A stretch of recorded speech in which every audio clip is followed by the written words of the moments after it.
Hi everyone, ನಾನಿವತ್ತು ಹಲಸಿನ ಬೀಜದ ಹಸಿ ಚಟ್ನಿ ಮಾಡ್ತಾಯಿದ್ದೀನಿ. ಹಾಗೆ ಅದ್ರ ಜೊತೆಗೆ ಅಕ್ಕಿ ರೊಟ್ಟಿ, ನಮ್ಮ ಕೂರ್ಗ್ ಸ್ಟೈಲಲ್ಲಿ ಅಕ್ಕಿ ರೊಟ್ಟಿ ಮಾಡ್ತಾಯಿದ್ದೀನಿ. ಈ ಹಲಸಿನ ಬೀಜನ ನಾವು ಚೆನ್ನಾಗಿ ತೊಳ್ಕೊಂಡು ಒಣಗಿಸಿಟ್ಕೋಬೇಕು. ಇದನ್ನು ನಾವಿವಾಗ ಕುಟ್ಟಿ ಸಿಪ್ಪೆ ಸುಲ್ಕೋಬೇಕು. ಹೇಗೆ ಅಂತ ತೋರಿಸ್ತೀನಿ ಬನ್ನಿ. ನಾವಿವಾಗ ಇದನ್ನು ಕುಟ್ಕೊಳ್ಳೋಣ. ಕುಟ್ಟಿ ಆದಮೇಲೆ ಸಿಪ್ಪೆ ತೆಗೆದ್ರೆ ಆಯಿತು. ಈ ಥರ ಕುಟ್ಕೋಬೇಕು. ಕೈ ಹುಷಾರು. ಕುಟ್ಟಿದಾಗಿದೆ. ಇವಾಗ ನೋಡಿ, ಈ ಥರ ಸಿಪ್ಪೆ ಕೈಯಲ್ಲೇ ಈ ಥರ ತಗೋಬೇಕು. ಇವಾಗೆಲ್ಲ ಸಿಪ್ಪೆ ಸುಲ್ಕೊಂಡಿದ್ದೀನಿ ನೋಡಿ. ಅದ್ರ ಮೇಲೆ ಲೇಯರ್ ಹೋಗಿದೆ, ಮತ್ತು ಇನ್ನೂ ಒಳಗಡೆ ಒಂದಿರುತ್ತೆ. ಈ ಥರ ಇದು ನಾವು ಬೇಯಿಸುವಾಗ ಹೋಗುತ್ತೆ, ಆವಾಗ ತಗೋಬೋದು. ಇಲ್ಲಾಂದರೆ ನಾವು ಈ ಥರ ಚಾಕಲ್ಲಿ ಈ ಥರ ತಗೋಬೋದು. ಸ್ವಲ್ಪ ಕೆಲಸ ಹಿಡಿಯುತ್ತೆ. ಈ ಥರ ಹೋಗಿಬಿಡುತ್ತೆ ಇದು. ಇಲ್ಲಾಂದರೆ ಬೇಯಿಸಿ ಆದಮೇಲೆ ನೀವು ಸಪ್ರೇಟ್ ಮಾಡ್ಕೋಬೋದು. ಇದಿಷ್ಟು ತಗೊಂಡಾಯಿತು. ಇನ್ನು ಇದು ಅರ್ಧ ಇರೋದು ಈ ಥರ, ಅದು ತುಂಬ ಗಟ್ಟಿಯಾಗಿದೆ. ಅದು ನೀವು ಬೇಯಿಸಿದಾದ್ಮೇಲೆ ತಗೋಬೋದು. ಅದು ಮೇಲೆ ಬರುತ್ತೆ. ಬೇಯಿಸಿದ ಮೇಲೆ ಎಲ್ಲ ಅದು ಈ ಥರ ರಿಮೂವ್ ಆಗಿಬಿಡುತ್ತೆ.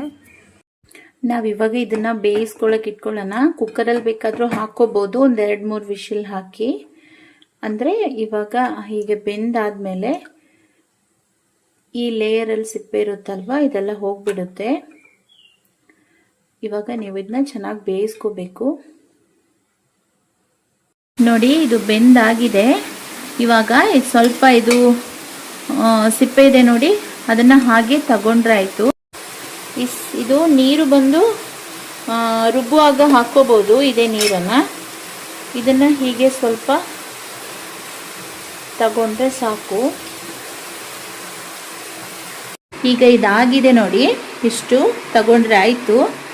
ಇವಾಗ ನಾನು ಇಷ್ಟು ತೆಂಗಿನಕಾಯಿ ತುರಿ, ಮತ್ತು ಸ್ವಲ್ಪ ಈರುಳ್ಳಿ ಮತ್ತು ಬೆಳ್ಳುಳ್ಳಿ, ನಿಮ್ಗೆ ಎಷ್ಟು ಬೇಕು ಸ್ವಲ್ಪ ಹಾಕ್ಕೋಬೋದು, ಮತ್ತು ಇದು ಗಾಂಧಾರಿ ಮೆಣಸು, ಇಷ್ಟನ್ನು ತಗೊಂಡು ಇವಾಗ ರುಬ್ಕೋಬೇಕು.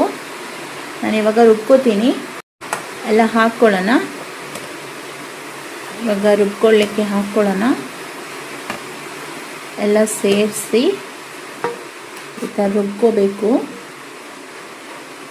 ಇದಕ್ಕೆ ಸ್ವಲ್ಪ ಉಪ್ಪು ಸೇರಿಸಿ, ಆಮೇಲೆ ಬೇಕಾದರೆ ನೀವು ಉಪ್ಪು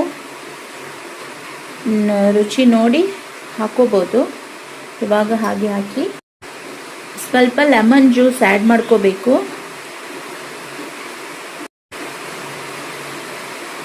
ಇವಾಗೆಲ್ಲ ಸೇರಿಸಿ ಇದನ್ನ ರುಬ್ಕೊಳ್ಳೋಣ.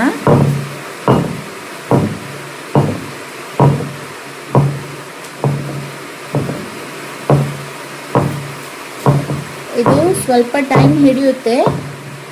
ಚೆನ್ನಾಗಿ ರುಬ್ಕೋಬೇಕು.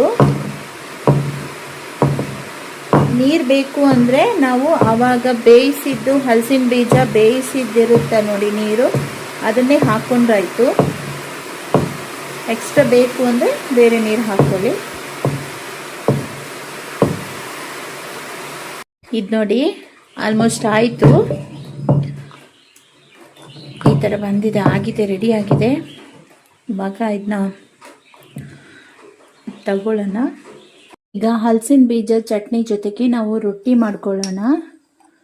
ಅದಕ್ಕೆ ಅನ್ನ ತಗೊಂಡಿದ್ದೀನಿ ಇಷ್ಟು. ಇವಾಗ ಸಾಲ್ಟ್ ಹಾಕ್ತಾ ಇದ್ದೀನಿ. ಅದು ರುಚಿಗೆ ತಕ್ಕಷ್ಟು, ನಿಮ್ಗೆ ಎಷ್ಟು ಬೇಕು ಅಷ್ಟು ಹಾಕ್ಕೊಳ್ಳಿ. ಇವಾಗ ನಾವು ಅಕ್ಕಿ ಹಿಟ್ಟನ್ನ ಹಾಕ್ಕೋಬೇಕು. ಎಷ್ಟು ಬೇಕು ಅಷ್ಟು ಹಾಕ್ಕೊಂಡ್ರೆ ಆಯಿತು. ನೋಡ್ಕೊಂಡು ಹಾಕಿ.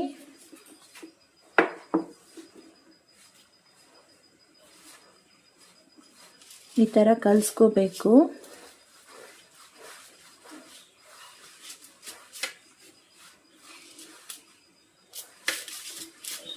ಈ ಥರ ಚೆನ್ನಾಗಿ ಕಲಿಸ್ಕೊಂಡು ಬೇಕಾದರೆ ಸ್ವಲ್ಪ ನೀವು ನೀರು ಆ್ಯಡ್ ಮಾಡ್ಕೋಬೋದು. ಕಲಸಿದ್ದಾಗಿದೆ. ಇವಾಗ ನಾವು ಉಂಡೆ ಮಾಡ್ಕೊಳ್ಳೋಣ. ನಿಮಗೆ ಎಷ್ಟು ಸೈಜ್ ಬೇಕು ಅಷ್ಟು ದಪ್ಪ ಉಂಡೆ ಮಾಡ್ಕೊಳ್ಳಿ. ಈ ಥರ ನೋಡಿ, ಈ ಥರ ಉಂಡೆ ಮಾಡ್ಕೊಳ್ಳಿ. ನೀವು ಇದನ್ನು ಕೈಯಲ್ಲೂ ತಟ್ಕೋಬೋದು ಗೊತ್ತಿದ್ದರೆ, ಇಲ್ಲಾಂದರೆ ಮಿಷಿನಲ್ಲಿ ರೊಟ್ಟಿ ಮಾಡ್ಕೋಬೋದು. ನೋಡಿ ರೆಡಿ ಆಗಿದೆ ಉಂಡೆ. ಇವಾಗ ನಾವು ರೊಟ್ಟಿ ಮಾಡ್ಕೊಳ್ಳೋಣ. ರೊಟ್ಟಿ ಇವಾಗ ತಿರುಗಿಸ್ಕೊಳ್ಳೋಣ. ಆಗಿದೆ ನೋಡಿ, ರೊಟ್ಟಿ ರೆಡಿ ಆಗ್ತಾ ಇದೆ. ಕಾವಲಿ ಬಿಸಿಯಾಗಿದೆ. ಇವಾಗ ರೊಟ್ಟಿ ಹಾಕ್ಕೊಳ್ಳೋಣ. ಇದನ್ನು ಎರಡೂ ಕಡೆನೂ ಬೇಯಿಸ್ಕೋಬೇಕು. ಇವಾಗ ಉಲ್ಟಾ ಮಾಡ್ಕೊಂಡಿದ್ದೀನಿ. ಮತ್ತು ಡೈರೆಕ್ಟಾಗಿ ಫ್ಲೇಮಲ್ಲೂ ನೀವು ಸ್ವಲ್ಪ ಬೇಯಿಸ್ಕೋಬೇಕು. ಇದು ಇವಾಗ ಬೆಂದಿದೆ. ಇದನ್ನು ಇವಾಗ ನಾವು ಡೈರೆಕ್ಟ್ ಫ್ಲೇಮಲ್ಲಿ ಈ ಥರ ಬೇಯಿಸ್ಕೋಬೇಕು. ಹಲಸಿನ ಬೀಜದ ಹಸಿ ಚಟ್ನಿ ರೆಡಿ ಆಗಿದೆ. ಮತ್ತು ಕೂರ್ಗ್ ಸ್ಟೈಲ್ ಅಕ್ಕಿ ರೊಟ್ಟಿನೂ ರೆಡಿ ಆಗಿದೆ. ನಿಮಗೆಲ್ಲರಿಗೂ ಈ ವಿಡಿಯೋ ಇಷ್ಟ ಆಗಿದೆ ಅನ್ಕೋತೀನಿ. ನಿಮಗೆಲ್ಲರಿಗೂ ಈ ವಿಡಿಯೋ ಇಷ್ಟ ಆಗಿದ್ದರೆ ಲೈಕ್ ಮಾಡಿ, ಸಬ್ಸ್ಕ್ರೈಬ್ ಮಾಡಿ, ಕಮೆಂಟ್ ಮಾಡಿ, ಶೇರ್ ಮಾಡಿ ಮರಿಬೇಡಿ. Thank you.